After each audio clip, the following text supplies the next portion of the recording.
Oliver, and I'm your instructor for English 112.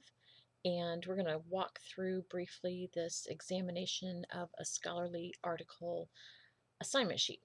I want to do this because my students tend to have some trouble making sure that they're actually doing what the paper asks for. And I thought I'd do this little video to help you figure things out before you got started. So um, the first thing you have to do is pick out a scholarly article, preferably one that you're interested in the topic. It's something from your discipline, and or it's just something that you want to know more about. Okay, this article does not have to fit into your scope of research for the semester. It's just a way to get started. It can if you want it to, but it doesn't have to. So if you find an article you think, oh, this is really good, and then you're like, I'm not interested in that topic. Okay, it's no big deal. You move on to something else. For this assignment, you're going to choose a scholarly article, which means it's been in a peer-reviewed journal. Those are buttons you can click on the library website, and it will, when you do a search, advanced search, and then click on peer-reviewed, um, you can also click on full text, and that way you don't have to go looking all over the place for it. It'll just be right there. This article should be between 6 and 12 pages of text long. It should be at no older than 5 years. And once you've got those parameters selected on the search page, you're good. Once you have your article, please post a link or download it, upload it. I always wonder which way that goes. Put it on the link in our class LMS, and that way I can check things out to make sure that you have the right thing and let you know if you don't fast enough that you hopefully don't go too very far. The main deal for this thing is going to be looking at the article that you have and kind of paying attention to some certain pieces of it. The write-up is also part of our APA practice, so you want to make sure that you're giving it a title page with the correct header um, and the correct information on that title page. Remember, you can always check the Purdue OWL. We have the rules for writers that has that in there, and our page on our website, our LMS, has a link to what our book has to say about that. Anyway, so for this particular project, you've got steps. And on the first page, 2 steps. First is an overview, and this is something you should do every time you sit down to pay attention to an article, something academic anyway, is read the first paragraph, whatever their introduction is, and then go through and read all the subheadings. How are they structuring this? Makes it easier for your brain to understand what you're doing. Read all the subheadings, look at the graphics. What are these types of graphics? What are they trying to give me in a picture that they can't give me in words?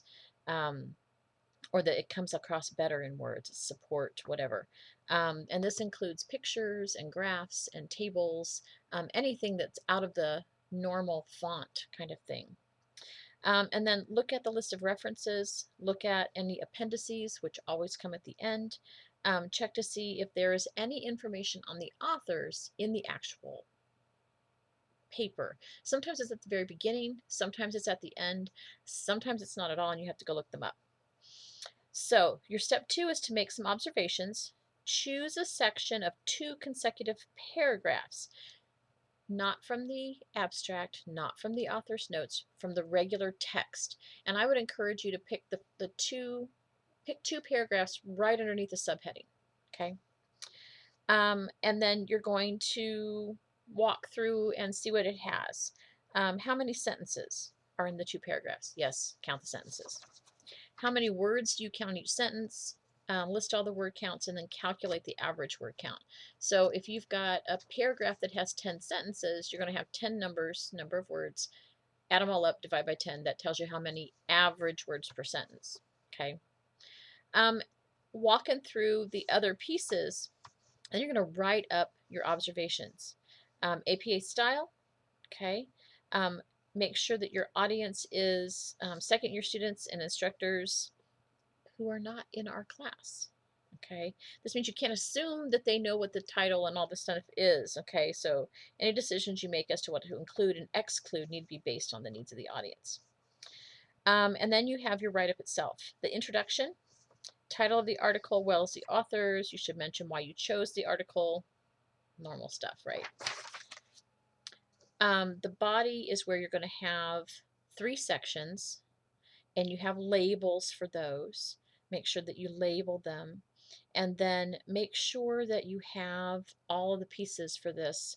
Um, and we're going to do a peer review. And the way I'm going to run the peer review, um, since we're virtual and not live sitting next to each other, the way I'm going to run the peer review is I'll give you partners, and that will be your partner unless somebody drops for the rest of the semester.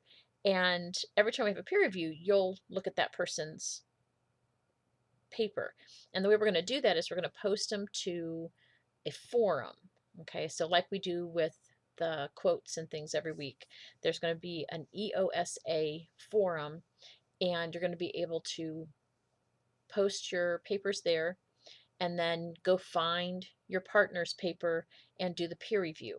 The peer review and the list of partners is at the bottom of this week's work in the resources. Okay, so there's a list there.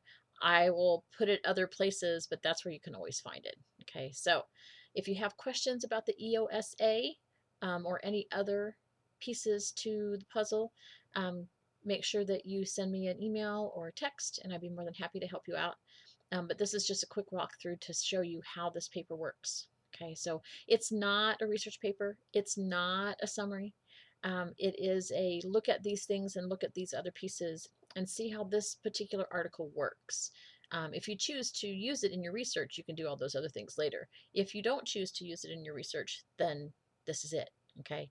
Of course, you can read the whole article and benefit from it, but for this assignment, follow the directions, follow the directions. Okay.